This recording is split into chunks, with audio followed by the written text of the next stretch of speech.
ഈശോ മിശിഹായ്ക്ക് സ്തുതിയായിരിക്കട്ടെ.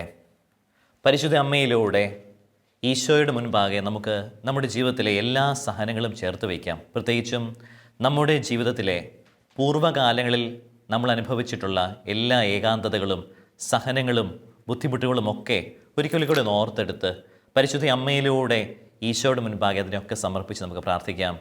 നന്മ നിറഞ്ഞ മറിയമേ സ്വസ്തി, കർത്താവ് അങ്ങയുടെ കൂടെ, സ്ത്രീകളിൽ അങ്ങ് അനുഗ്രഹിക്കപ്പെട്ടവളാകുന്നു. അങ്ങയുടെ ഉദരത്തിൻ ഫലമായി ഈശോ അനുഗ്രഹിക്കപ്പെട്ടവനാകുന്നു. പരിശുദ്ധ മറിയമേ തമ്പുരാൻ്റെ അമ്മേ, പാപികളായ ഞങ്ങൾക്ക് വേണ്ടി ഇപ്പോഴും ഞങ്ങളുടെ മരണസമയത്തും തമ്പുരാനോട് അപേക്ഷിച്ചുകൊള്ളണമേ. ആമേൻ. ക്രിസ്തുവിലേറെ സ്നേഹമുള്ളവരെ, നമ്മുടെ ഭവനങ്ങളിലെ ശിശുക്കളെ കാത് കുത്തുവാനായിട്ട് കൊണ്ടുപോകുന്ന രംഗം നമ്മൾ പലപ്പോഴും ശ്രദ്ധിച്ചിട്ടുണ്ട്.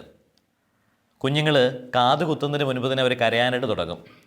പേടിച്ചരണ്ട് ഭയപ്പെട്ട് അമ്മയെ ഇറുകി പിടിച്ചുകൊണ്ടാണ് കുഞ്ഞുങ്ങൾ പലപ്പോഴും കാതുകുത്തുവാനായിട്ട് പോകുന്നത്. അമ്മ എന്തു ചെയ്യും? അമ്മ തന്നെ ആ കുഞ്ഞിൻ്റെ കാത് കുത്തുവാനായിട്ട് തുളയ്ക്കുവാനായിട്ട് വെച്ചു കൊടുക്കുകയും ചെയ്യും. വളരെ ദയനീയമായ ഒരു രംഗമാണ്. കുഞ്ഞ് വലിയ പ്രത്യാശയോടുകൂടി അമ്മയെ ഇറുകി പിടിക്കുന്നു. അമ്മയും കരയും. പക്ഷേ എന്തു ചെയ്യും? അമ്മ ആ കുഞ്ഞിൻ്റെ നല്ലതിനാണ് കാത് കുത്തുന്നത്. അവൾക്ക് കൂടുതൽ സൗന്ദര്യമുണ്ടാകുവാനാണ്. ആ കുഞ്ഞിന് ആഭരണങ്ങളൊക്കെ അണിയേണ്ടത് ആവശ്യമാണ് എന്ന് തിരിച്ചറിഞ്ഞുകൊണ്ട് ആ സഹനത്തിന് വേണ്ടി ആ സഹനത്തിലൂടെ തന്നെ അമ്മ തന്നെ കരം പിടിച്ച് നടത്തുകയും ചെയ്യും. അതുപോലെ തന്നെയാണ് നമ്മുടെ ജീവിതത്തിലൊക്കെ ദൈവവും. നമ്മുടെ പൂർവ്വകാലങ്ങളിലെ ഓരോ സഹനങ്ങളും പരിശോധിച്ച് നോക്കുമ്പോൾ നമുക്ക് മനസ്സിലാകും, ഈശോ നമ്മോടൊപ്പം ഉണ്ടായിരുന്നു.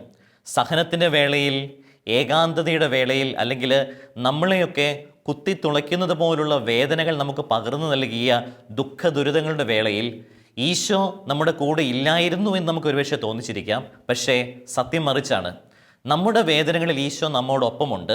നമ്മോടൊപ്പം സഹതപിക്കുകയും നമുക്ക് അനുഭവിക്കുന്ന വേദന സ്വയം ഏറ്റുവാങ്ങി കുരിശും വഹിച്ച് നടന്നു നീങ്ങുകയും ചെയ്യുന്ന രക്ഷകനോടൊപ്പമാണ് നമ്മുടെ സഹനത്തിൻ്റെ വേളയിൽ നമ്മൾ യാത്ര ചെയ്യുന്നത്. അപ്പോൾ ശിശുക്കളുടെ കാത് തുളയ്ക്കുന്ന രംഗം മാത്രമല്ല, നമ്മൾ ഓരോരുത്തരും കുഞ്ഞുങ്ങളായിരുന്നപ്പോൾ, അല്ലെങ്കിൽ നമ്മളൊക്കെ സ്കൂളിൽ പഠിക്കുന്ന കാലഘട്ടത്തിൽ നമ്മുടെ അപ്പനും അമ്മയൊക്കെ നമ്മളെ കുളിപ്പിച്ച് ഉരച്ച് വൃത്തിയാക്കുന്ന രംഗം കൂടി ഒന്ന് ചിന്തിച്ച് നോക്കിക്കേ. കുഞ്ഞുങ്ങൾക്കൊക്കെ മടിയാണ് ഒന്ന് വൃത്തിക്ക് കുളിക്കുവാൻ, അല്ലെ അവർക്ക് അറിഞ്ഞുകൂടാ. അപ്പോൾ എന്ത് ചെയ്യും? അമ്മയ്ക്കറിയാം നല്ല പരിപരത്തെ എന്തെങ്കിലും വസ്തു. പണ്ട് കാലത്തൊക്കെ ചകിരിയൊക്കെ ഇട്ട് കുഞ്ഞുങ്ങളിങ്ങനെ ഉരച്ചൊരച്ച് വെളുപ്പിച്ചെടുക്കുമായിരുന്നു, വൃത്തി ആക്കിയെടുക്കുമായിരുന്നു. പലപ്പോഴും നമുക്കൊക്കെ മടിയാണ്. കുഞ്ഞുങ്ങൾ കരയും, അവർക്ക് വേദന അനുഭവിക്കാൻ വലിയ താല്പര്യമൊന്നുമില്ല. മാതാപിതാക്കൾക്കും അറിയാം കുഞ്ഞിന് വേദന അനുഭവിക്കുന്നുണ്ട്, വേദനയുണ്ട് എന്ന്.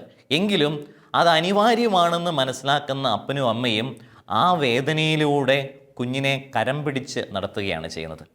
ക്രിസ്തുവിലേറെ സ്നേഹമുള്ളവരെ, ഞാൻ ഈ പറഞ്ഞ യാഥാർത്ഥ്യങ്ങൾ, അതായത് വേദന നൽകുന്ന ദൈവം ആ വേദനയിലൂടെ നമ്മളെ കരം പിടിച്ച് നടത്തുന്നു എന്നുള്ളത് കൂടുതൽ വ്യക്തമായി മനസ്സിലാക്കുവാനായിട്ട് ഗത്സമേനിലേക്ക് മാത്രം നോക്കിയാൽ മതി. നമ്മുടെ ശ്രദ്ധ ഗത്സമേൻ തോട്ടത്തിലേക്ക് നമ്മൾ നയിക്കുമ്പോൾ നമ്മൾ ഒരു കാര്യം മനസ്സിലാക്കുന്നു. യേശു അവിടെ മരണവെപ്രാളത്തിലാണ്. തൻ്റെ പ്രാണൻ പോകുവാനായിട്ട് ഇനി ഏതാനും മണിക്കൂറുകൾ മാത്രം അവശേഷിക്കെ പിതാവിനോട് ഈശോ പ്രാർത്ഥിക്കുന്നുണ്ട്, പിതാവേ, കഴിയുമെങ്കിൽ ഈ പാനപാത്രം എന്നിൽ നിന്നും അകറ്റണമെന്ന്. പക്ഷേ യേശുവിന് ആ നിമിഷം സ്വപിതാവിൻ്റെ സ്നേഹവും വാത്സല്യവുമൊക്കെ ഓർത്തെടുക്കാൻ കഴിയുന്നുണ്ട്. തന്നെ തൻ്റെ പിതാവ് കൈവിടുകയില്ല എന്ന വ്യക്തമായ ബോധ്യമുള്ള ഈശോ പിന്നീട് പിതാവിനോട് പറയുന്നുണ്ട്, എങ്കിലും എൻ്റെ ഹിതമല്ല നിൻ്റെ ഹിതം നിറവേറട്ടെ എൻ്റെ അബ്ബ എന്നാണ് ഈശോ ഗത്സമേൻ തോട്ടത്തിലായിരുന്നുകൊണ്ട് പ്രാർത്ഥിക്കുന്നത്. അപ്പോൾ ഈ ഉദാഹരണങ്ങളിലൂടെയൊക്കെ നമുക്ക് മനസ്സിലാകും, നമ്മുടെ ജീവിതത്തിലെ ചെറുതും വലുതുമായ സഹനങ്ങളുണ്ടല്ലോ, അത് കുഞ്ഞുനാൾ മുതൽ ഈ നിമിഷം വരെ എത്തി നിൽക്കുന്ന ചെറുതും വലുതുമായ സഹനങ്ങൾ, അത് ഓരോന്നും ദൈവത്തിൻ്റെ ഹിതമനുസരിച്ചാണ് നടക്കുന്നത്. ആ സഹനങ്ങളുടെ വേളയിൽ ഈശോനാഥൻ തന്നെ നമ്മളോടൊപ്പം സന്തത സഹചാരിയായിട്ട് യാത്ര ചെയ്യുന്നുണ്ട്. നമ്മളെ ഒരിക്കലും ദൈവം നമ്മുടെ സഹനത്തിൻ്റെ വേളകളിൽ അനാഥരായിട്ട് വിടുന്നില്ല എന്നുള്ളതാണ് യാഥാർത്ഥ്യം. അപ്പോൾ നമ്മുടെ ഓരോരുത്തരുടെയും ജീവിതത്തിലുള്ള രൂപീകരണം പൂർത്തിയാകണമെങ്കിൽ, നാം ഓരോരുത്തരും ഫലമണിയണമെങ്കിൽ യേശുവിനറിയാം, നമ്മുടെ മാതാപിതാക്കൾക്കും അറിയാം, അല്പമൊക്കെ കുത്തിനോവിച്ചും ഉരച്ചും അലക്കിയും വെടിപ്പാക്കിയാൽ മാത്രമേ ഈ കുഞ്ഞ് ഭാവിയിൽ ഫലമണിയുകയുള്ളൂ എന്ന്. അതുകൊണ്ട് നമ്മുടെ ജീവിതത്തിൽ വരുന്ന ചെറുതും വലുതുമായ ഏകാന്തതകളെ, ദുരിതങ്ങളെ, കഷ്ടതകളെ ഓർത്ത് എപ്പോഴും നൊമ്പരപ്പെട്ട് ജീവിക്കുന്നതിന് പകരം നമ്മൾ എന്ത് ചെയ്യണം? ഈശോയിൽ കൂടുതൽ ആശ്രയിക്കണം. അതോടൊപ്പം നമ്മൾ ചെയ്യേണ്ടുന്ന ഒരു കാര്യത്തെക്കുറിച്ചാണ് നമ്മൾ ഇന്ന് വിചിന്തനം ചെയ്യുന്നത്. നമ്മുടെ പൂർവ്വകാലങ്ങളിൽ വന്നു ഭവിച്ചിരിക്കുന്ന സഹനങ്ങളെ ഓർത്ത്, ആ സഹനങ്ങളിലൂടെ എപ്രകാരമാണ് ഈശോനാഥൻ എൻ്റെ കരം മുറുകെ പിടിച്ചുകൊണ്ട് നടന്നു നീങ്ങിയത്, അതിനെ ഓർത്ത് ദൈവത്തിന് നിരന്തരം നമ്മൾ നന്ദി അർപ്പിക്കണം. സ്മരണ ആവശ്യമാണ്, കടപ്പാട് ആവശ്യമാണ്. പലപ്പോഴും നമ്മൾ നമ്മുടെ പൂർവ്വകാലങ്ങളിലെ വേദനകൾ ഓർത്തെടുക്കുവാനായിട്ട് മടി കാണിക്കും.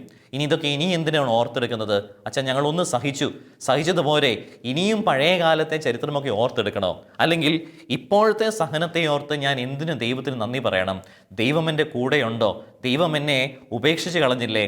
എന്നെ അനാഥനാക്കിയിട്ട് ദൈവം മാറി നടക്കുകയല്ലേ എന്നൊക്കെയുള്ള ചിന്തകൾ നമ്മുടെ മനസ്സിൽ ചേക്കേറുമ്പോൾ ചിന്തിക്കണം, എൻ്റെ ഈശോ എന്നെ ഒരിക്കലും അനാഥനാക്കി കൈവിടിയുന്നില്ല. എൻ്റെ മാതാപിതാക്കൾ എപ്രകാരം എന്നെ അല്പസ്വല്പം വേദനയിലൂടെ, നൊമ്പരങ്ങളിലൂടെ വളർത്തി വലുതാക്കി മിടുക്കനും മിടുക്കിയുമാക്കിയോ, ദൈവവും അതുതന്നെയാണ് ചെയ്യുന്നത്. ദൈവം നമ്മെ വളർത്തിക്കൊണ്ടുവരുന്ന അതേ മാതൃകയിൽ തന്നെയാണ് നമ്മുടെ പൊന്നു മാതാപിതാക്കളും നമ്മെയും വളർത്തിക്കൊണ്ടുവരുന്നത്. അപ്പോൾ നമ്മെ നാമാക്കിയ വേദനകളെ ഓർത്ത് എപ്പോഴെങ്കിലും ദൈവത്തിന് നമ്മൾ നന്ദി പറഞ്ഞിട്ടുണ്ടോ? നമ്മെ നാമാക്കിയ വേദനകളെ ഓർത്ത്, ആ വേദനകളിലൂടെ നമ്മുടെ കരങ്ങൾ ഇറുകിപ്പിടിച്ച് നടത്തിയ നമ്മുടെ മാതാപിതാക്കളെ ഓർത്ത് എപ്പോഴെങ്കിലും നന്ദി പറഞ്ഞിട്ടുണ്ടോ? ഈ അടുത്തിടയ്ക്ക് എൻ്റെ ഒരു സുഹൃത്തിനോട് ഞാൻ സംസാരിക്കുകയായിരുന്നു. അദ്ദേഹത്തിൻ്റെ മകൻ കുഞ്ഞുനാളിൽ, അവൻ ജനിച്ചപ്പോൾ തന്നെ കാലിന് അല്പം വൈകല്യമുണ്ടായിരുന്നു. അപ്പോൾ കുഞ്ഞുനാളിൽ തന്നെ ശസ്ത്രക്രിയ സാധ്യമല്ലായിരുന്നു. ആ കുഞ്ഞ് വളർന്ന് 6 വയസ്സാകുന്നത് വരെ അവർ കാത്തിരിക്കേണ്ടതായി വന്നു. ആ കുഞ്ഞിൻ്റെ കാലിന് ചെറിയൊരു ശസ്ത്രക്രിയ ചെയ്ത് ആ കാല് വെടിപ്പാക്കിയെടുക്കുവാനായിട്ട്. പക്ഷേ ആ ശസ്ത്രക്രിയ എന്ന് പറഞ്ഞത് അല്പം ചെലവുള്ളൊരു ശസ്ത്രക്രിയയായിരുന്നു. അതോടൊപ്പം തന്നെ ആ കുഞ്ഞിന് ഒത്തിരിയധികം വേദന വരുത്തി വയ്ക്കുകയും ചെയ്ത ഒരു ശസ്ത്രക്രിയയാണ്.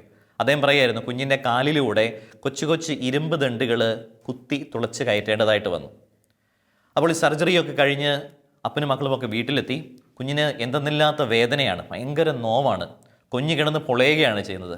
അപ്പോൾ അപ്പനെ കെട്ടിപ്പിടിച്ചിരുന്ന്, അപ്പൻ്റെ മടിയിലിരുന്നു കൊണ്ട്, അപ്പനെ ഇറുകി പിടിച്ചുകൊണ്ട് ഈ ശസ്ത്രക്രിയ കഴിഞ്ഞ കൊച്ച് അപ്പച്ചനോട് ചോദിക്കുകയാണ്, സ്വന്തം അപ്പനോട് ചോദിക്കുകയാണ്, പപ്പ സമ്മതിച്ചത് കൊണ്ടല്ലേ എൻ്റെ കാല് അവർ കുത്തിമുറിച്ചതെന്ന്.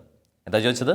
പപ്പ സമ്മതിച്ചത് കൊണ്ടല്ലേ ആ ഡോക്ടർമാർ എൻ്റെ കാല്, എൻ്റെ കുഞ്ഞിക്കാല് കുത്തി തുളച്ചതെന്ന്. എൻ്റെ സുഹൃത്ത് എന്നോട് പറയുകയാണ്, അച്ഛാ, അവൻ്റെ ശസ്ത്രക്രിയയ്ക്ക് വേണ്ടി ഏകദേശം 2.5 ലക്ഷം രൂപയോളം ചിലവായി. പക്ഷേ ആ ചിലവായ പണത്തേക്കാളും അധികം എനിക്ക് വേദന തോന്നിയത് എൻ്റെ കുഞ്ഞ് എന്നോട് ഇങ്ങനെ ചോദിച്ചപ്പോഴാണെന്ന്. ഞാൻ സമ്മതിച്ചിട്ടല്ലേ എൻ്റെ കുഞ്ഞിൻ്റെ കാല് കുത്തിത്തുളച്ചതെന്ന്. ഈശോയിലേറെ സ്നേഹമുള്ളവരെ, നമ്മുടെ ജീവിതത്തിലെ സഹനങ്ങൾ ഓരോന്നും പരിശോധിച്ച് നോക്കുമ്പോൾ ചിലപ്പോൾ നമ്മൾക്ക് തോന്നിയേക്കാം, ദൈവമാണിത് വരുത്തി വയ്ക്കുന്നത്, നമ്മുടെ മാതാപിതാക്കൾ മൂലമാണ് ഞാനിങ്ങനെ ഇടന്ന് സഹിക്കുന്നത്. അതെ, ഒരുപക്ഷെ അതെ എന്ന് തന്നെയാണ് ഉത്തരം. പക്ഷേ ആ വേദനയിലൂടെയൊക്കെ കടന്നു വരുമ്പോൾ മാത്രമേ നാമായിട്ട് മാറുന്നുള്ളൂ, നാം നമ്മുടെ ജീവിതത്തിൽ പക്വത ആർജിക്കുന്നുള്ളൂ, നമ്മളൊക്കെയും ഫലം പുറപ്പെടുവിക്കുന്ന നല്ല മകനും മകളുമായിട്ട് വളർന്നു വരികയുള്ളൂ.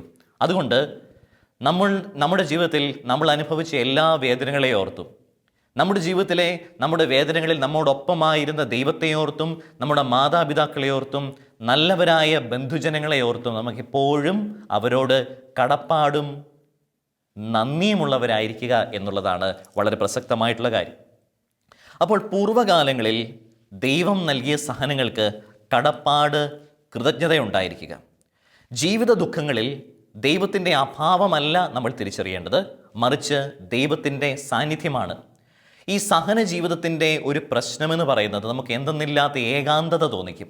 അപ്പോൾ ഈ ജീവിത ദുഃഖങ്ങളിലെ ഏകാന്തതയിൽ ദൈവത്തിൻ്റെയും എൻ്റെ കുടുംബാംഗങ്ങളിലെ അഭാവമല്ല ഞാൻ തിരിച്ചറിയേണ്ടത്, മറിച്ച് ദൈവത്തിൻ്റെ വലിയ പദ്ധതിയാണ്. കാരണം ഈ മുറിവേൽക്കലിലൂടെ തന്നെയാണ് ഞാനായിട്ട് വളർന്നു വരുന്നത്. ഈ ദുഃഖത്തിലൂടെ തന്നെയാണ്, ഈ ഏകാന്തതയിലൂടെ തന്നെയാണ് ദൈവം എന്നെ ഞാനായിട്ട് എന്നിലെ നന്മകളൊക്കെയും വളർത്തി പരിപോഷിപ്പിച്ച് പരിലാളിച്ച് വളർത്തിക്കൊണ്ടുവരുന്നത്. അപ്പോൾ സഹനങ്ങൾ നല്ലതാണ് എന്ന് ഞാൻ പറയും.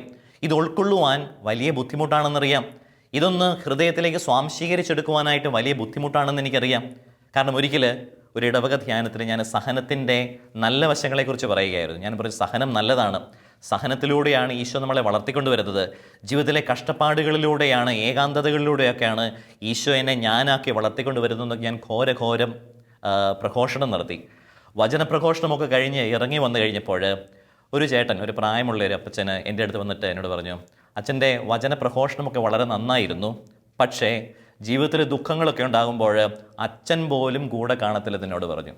അച്ഛൻ പോലും കൂടെ കാണത്തില്ല. അതായത് ജീവിത ദുഃഖങ്ങൾ, യാഥാർത്ഥ്യങ്ങൾ അല്ലേ പറയുവാനായിട്ട് വളരെ എളുപ്പമാണ്, പക്ഷെ അതൊന്ന് ജീവിക്കുവാനായിട്ട്, ആ ഏകാന്തതയൊന്ന് തരണം ചെയ്യുവാനായിട്ട് നമുക്ക് വലിയ ബുദ്ധിമുട്ടാണ്.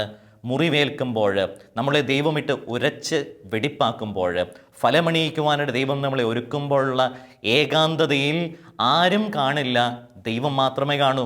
അപ്പോൾ ഞാൻ ഈ സഹോദരനോട് പറഞ്ഞു, ചേട്ടൻ പറഞ്ഞത് 100% ശരിയാ, ഞാൻ കാണില്ല കൂടെ, പക്ഷേ ഈശോ കാണും. കാരണം ഈശോയാണ് അപ്പച്ചനെ സൃഷ്ടിച്ചിരിക്കുന്നത്.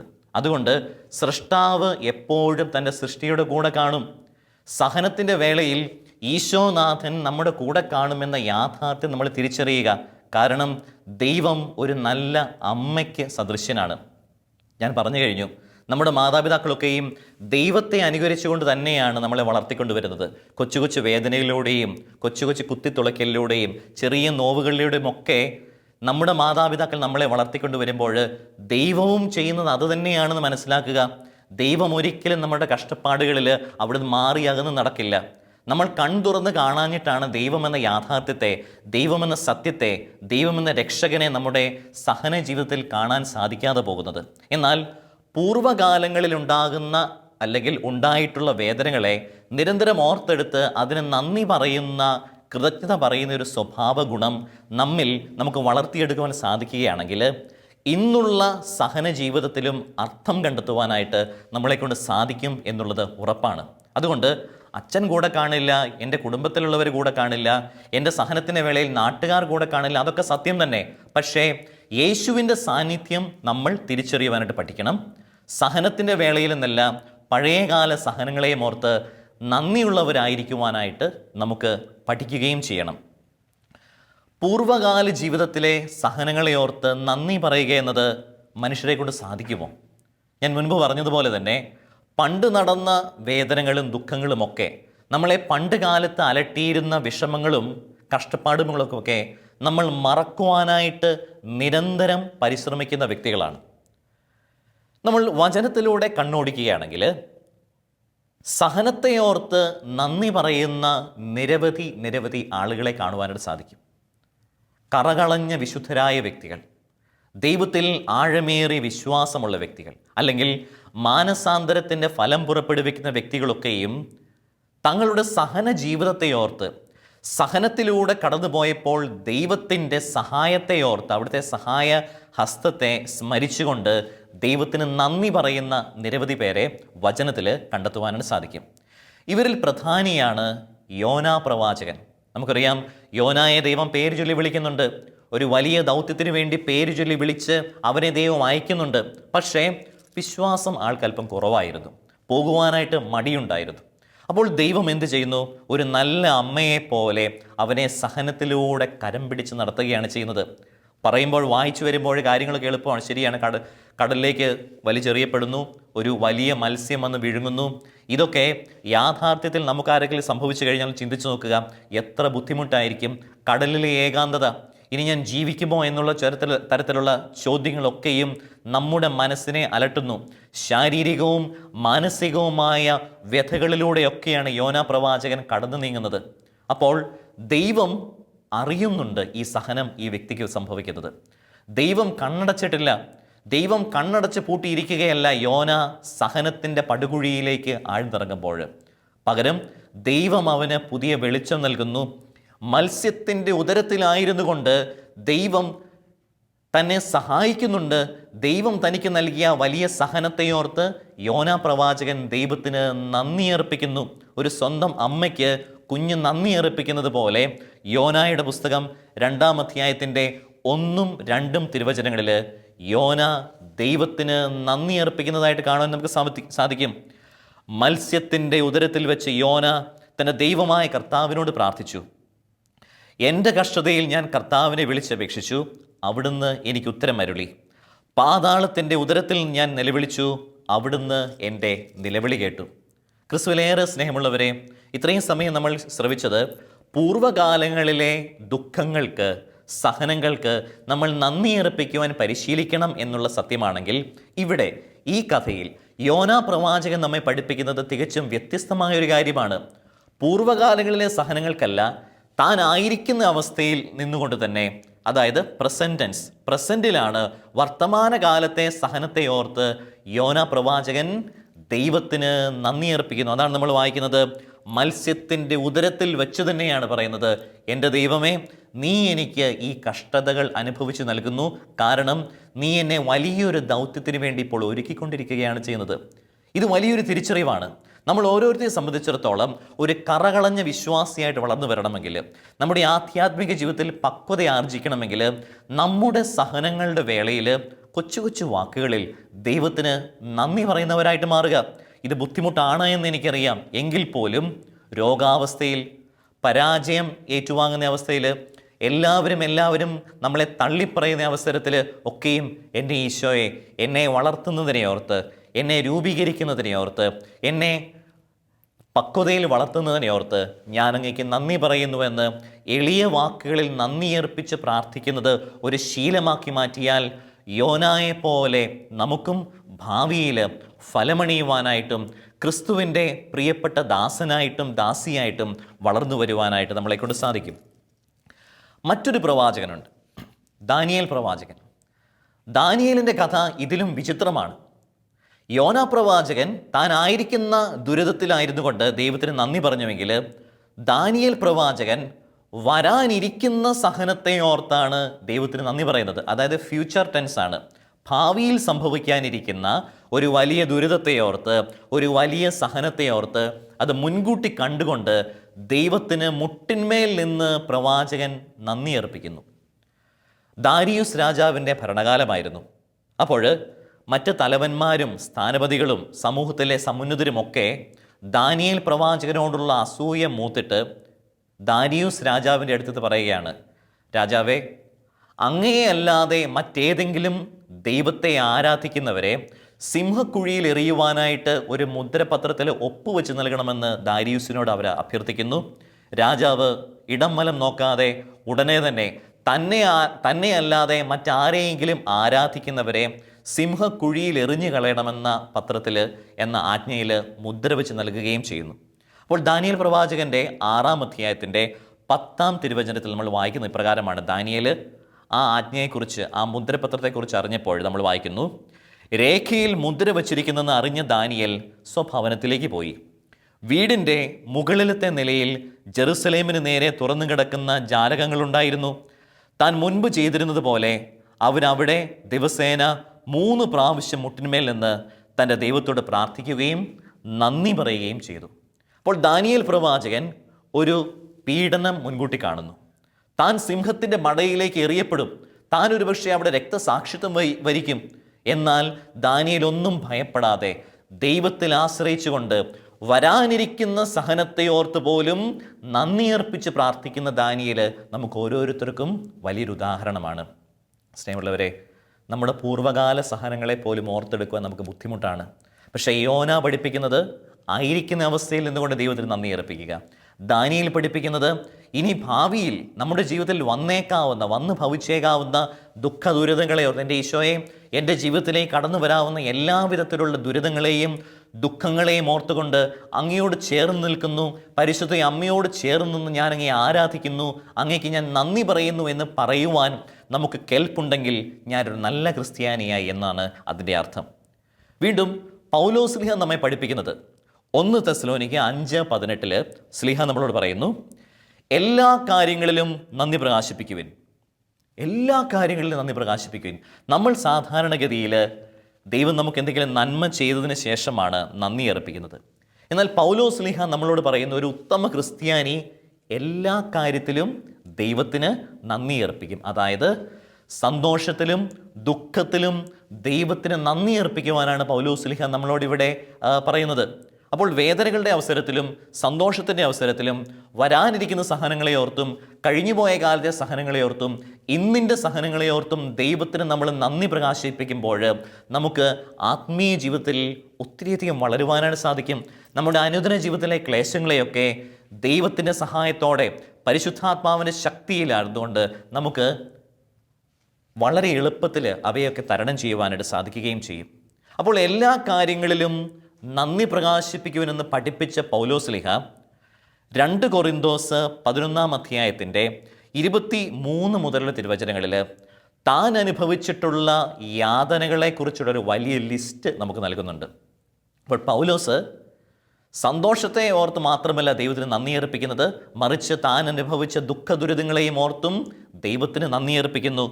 ആ അധ്യായത്തിൽ നമ്മൾ വായിക്കുന്നുണ്ട്, എണ്ണമറ്റ വിധം ഞാൻ പ്രഹരമേറ്റു, പലതവണ മരണ വക്തത്തിലകപ്പെട്ടു, 5 പ്രാവശ്യം യഹൂദരുടെ കയ്യിൽ നിന്ന് ഞാൻ 40 വീതം അടികൊണ്ടു, 3 പ്രാവശ്യം വടികൊണ്ട് അടിക്കപ്പെട്ടു, കല്ലെറിയപ്പെട്ടു, 3 പ്രാവശ്യം കപ്പൽ അപകടത്തിൽപ്പെട്ടു. നോക്കുക, പൗലോസ് ശ്ലീഹ താൻ അനുഭവിച്ച എല്ലാ വിധത്തിലുള്ള സഹനങ്ങളുടെയും ലിസ്റ്റ് നമുക്ക് മുൻപിൽ അവതരിപ്പിച്ചുകൊണ്ട് പറയുകയാണ്, ഞാൻ ദൈവത്തിന് നന്ദി അർപ്പിക്കുമെന്ന്. ഇത് പൗലോസിന് പ്രചോദനമായിരിക്കുന്നത് പഴയകാല ഇസ്രായേൽ ജനമാണ്. അവിടെ അവർ ബാബിലോണിൻ്റെ തീരത്തായിരുന്നു കൊണ്ട് തങ്ങളുടെ പൂർവ്വകാല സഹനങ്ങളെ ഓർത്ത് അവർ നന്ദി അർപ്പിച്ചു.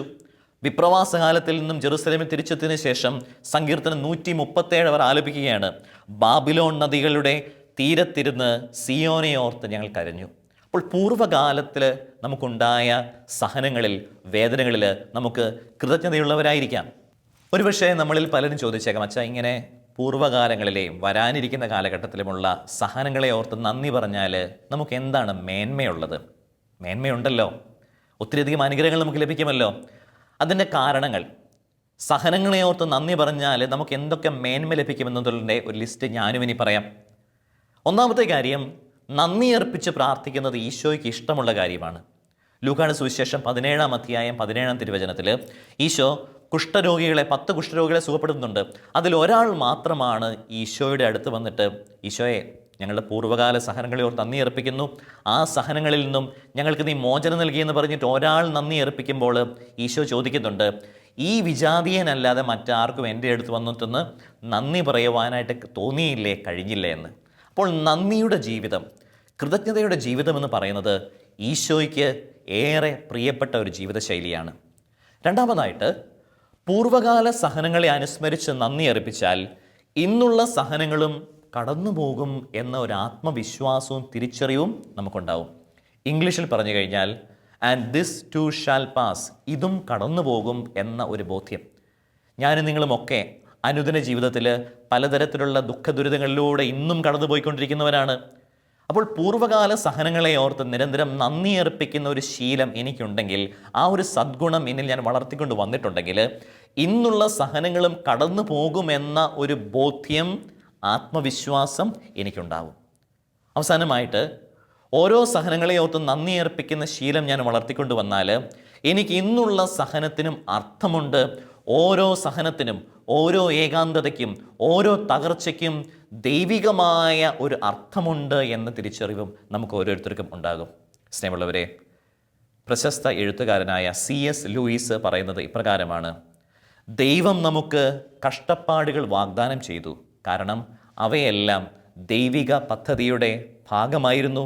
കാരണം വിലപിക്കുന്നവരെ നിങ്ങൾ ഭാഗ്യവാന്മാർ എന്നാണല്ലോ എഴുതപ്പെട്ടിരിക്കുന്നത്.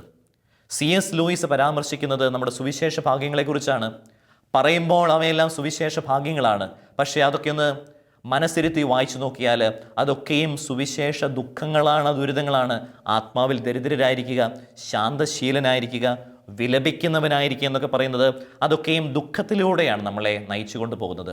പക്ഷേ ഈശോ നമ്മളോട് പറയുന്നത് അതൊക്കെയും ഭാഗ്യങ്ങളാണെന്നാണ്. അപ്പോൾ നമ്മുടെ പൂർവ്വകാല ജീവിതത്തെ പരിശോധിക്കുമ്പോൾ നാം അനുഭവിച്ച വേദനകളൊക്കെയും, സ്നേഹമുള്ളവരെ, അതൊക്കെയും സുവിശേഷ ഭാഗ്യങ്ങളോട് ചേർത്തു വയ്ക്കാൻ എന്തുകൊണ്ടും ഉതകുന്ന കാര്യങ്ങളൊക്കെയാണ്. അതുകൊണ്ട് പരിശുദ്ധ അമ്മയോട് ചേർന്ന് നമുക്ക് നമ്മുടെ ജീവിതത്തിലെ എല്ലാ സഹനങ്ങളെ ഓർത്ത് ദൈവത്തിന് നന്ദി അർപ്പിക്കാം. ഭാവിയിൽ സംഭവിക്കുവാനിരിക്കുന്ന സംഭവങ്ങളെ ഓർത്തുപോലും അമ്മയോട് ചേർന്ന് ഈശോയ്ക്ക് നന്ദിയുള്ളവരായിരിക്കാം. പിതാവിൻ്റെയും പുത്രൻ്റെയും പരിശുദ്ധാത്മാവിൻ്റെയും നാമത്തിൽ ആമേൻ.